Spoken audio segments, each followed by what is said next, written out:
What was the modern world pre-COVID? I don't know, it's kind of crazy to ask that question, right? It's like, was there a modern world pre-COVID? There was a modern world pre-COVID, believe it or not. We used to live there, and we're hopefully going back there, or a version of it. So pre-COVID, we were headed on this path of exceptional digital advancement. Every single aspect of our lives has been radically evolved and changed by technology, from the way that we engage in work, to the way that we communicate with peers and family, to the way we transport ourselves from point A to point B, to the way that we feed ourselves. There is nothing that has not been significantly influenced by technology. And what's amazing about this is that technology makes our lives easier. It gives us more time, doesn't it? And so you have to ask yourself, if technology is getting better, shouldn't we have more time? And the answer to that is, of course not, because when we do have more time, we just fill it with more things. And so we're actually busier than ever before as a result of technology. And I want for you to hold that thought. And so now we have to ask, with that digital acceleration, not to mention what's happening today, how is it that we are experiencing stress? What does that look like for the average person? Well, I've got some numbers here for you to help paint the picture. 52% of workers say that they are stressed at work on a daily basis. 60% say that their work-related pressure has increased in the last 5 years. 46% of HR leaders say burnout is responsible for up to half of turnover. Let that sink in. Up to half of the people that are leaving organizations are burnt out, and that's the reason why. So in order to really understand this, we have to consider the relationship between performance and pressure. Pressure is a good thing. Pressure is what gets us on our A game. It means that what we're doing matters, and we're engaged and we're involved. But when you have too much pressure, then it impacts your performance. So what we can see here in this chart are 3 different zones. You have the comfort zone, which is really where you get bored. And as you see, that's where performance is the lowest. That's where pressure is the lowest. And then you have your mid zone, which is your stretch zone. So this is where, I'm starting to feel a good sense of peak performance. I'm feeling on my game. I'm feeling the pressure, so I know that there's risk, but it's not so much risk that it's debilitating, that I can't move, that I'm paralyzed. It's just enough for me to be able to handle. And then you have the panic zone.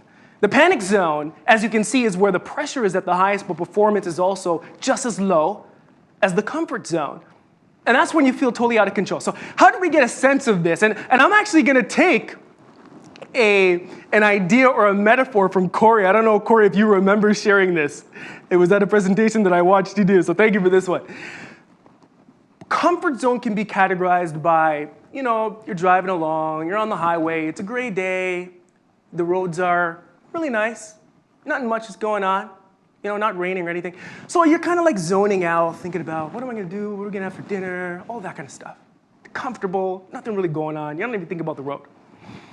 So stretch zone would be, all right, it's snowing right now, and I was supposed to get those winter tires like last week, and then I procrastinated, and now I'm driving here and I don't have winter tires, and it's snowing and it's getting kind of heavy. So you're like in the zone, right?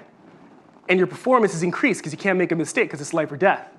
Panic zone is when you hit something on the road, sliding now, and you have no control. And so we want to avoid that to the best of our ability, and I want for you to keep that in mind kind of as we move forward. And if you're a little bit confused, if you're not sure kind of where you're at, if you're feeling a little bit exhausted, a little bit overwhelmed, you are here.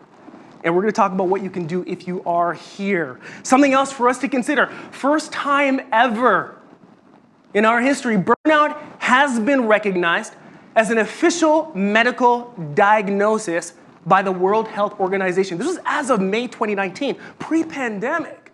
You can imagine what this might look like now. And so what does this mean? Well, this means that if you're feeling overworked, if you're feeling burnt out, if you're feeling any of those things, you can now go to your doctor and say, hey, look, something's not right, and they can diagnose you as being burnt out from work.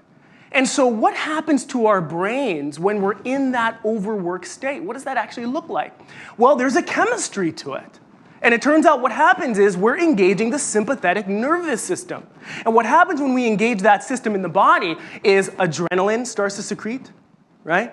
sending blood to the large muscle groups. And by the way, your body does this because it doesn't know it's in a modern city with AC. Right? It believes that you're in the Amazon jungle and something is about to kill you. And so it's pumping all this blood to your muscles so that you can either run or attack. And so it's preparing you. But of course, no one's going to attack you. And if they do, it's usually in an email. So the danger is not as grave, but your body doesn't know that. So what else happens? Well, your breathing becomes shallow, becomes faster, cortisol enters the bloodstream, right? And that diminishes the immune system, very important to know. It also inhibits neurogenesis, which is your body's ability to renew itself. And the most important is that you have cognitive, perceptual, and emotional impairment when you are in this state. We are actually less intelligent when we're in this state. And this is physiological. It's happening in our bodies all the time. We need to be mindful of that. And so what happens is we end up looking like this guy. You've got all these things to do. You've got all the checklists in the world. By the way, look at his checklist. Look at that one right above his head. Work, work, work. Those are all checked off, which is fantastic. Take a break is right over his nose. I don't think that he's done that. Maybe he's doing that right now. I don't know. But he looks like he's in bad shape. He does have a heart, which is something that we should probably note, and does seem to be beating. So at least he's alive. But all jokes aside, many of us are feeling like this. We're feeling exceptionally overwhelmed. We're feeling at the tip of our capacity. And we need tools and resources to be able to deal with and manage that, not only for ourselves, but for our teams and those that we're responsible for leading and supporting and guiding. This is why we need emotionally intelligent and resilient leaders now more than ever.